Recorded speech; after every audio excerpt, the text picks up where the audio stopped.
ಶುಭ ಸಂಜೆ. Good evening everyone. Today will learn ಗುಣಿತಾಕ್ಷರಗಳು for letter ಲ. That is the last letter of ಗುಣಿತಾಕ್ಷರಗಳು. It means only for Vyanjanas we were writing ಗುಣಿತಾಕ್ಷರಗಳು from K to L. So today we are going to write last letter L ಗುಣಿತಾಕ್ಷರಗಳು. Before that we'll learn few sentences. As usual daily we are going with 2 or 3 sentences. First sentence is she is dancing. ಅವಳು ನೃತ್ಯ ಮಾಡುತ್ತಿದ್ದಾಳೆ ಅಥವಾ ಅವಳು dance ಮಾಡುತ್ತಿದ್ದಾಳೆ. He is sleeping. ಅವನು ನಿದ್ರಿಸುತ್ತಿದ್ದಾನೆ. They are watching TV.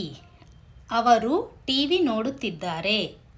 ಳ ಅರ್ಧವ್ಯಂಜನ plus ಅ makes ಳ. ಳ ಳಿ ಳಿ ಳು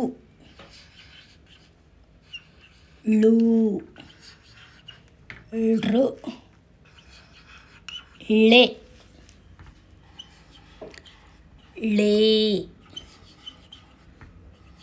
ಳೈ ಳೋ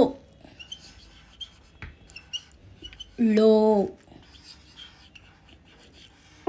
ಳೌ ಳಂ ಳಹ. Kannada digit 4 almost looks like same only. See, this is 4 and this is L.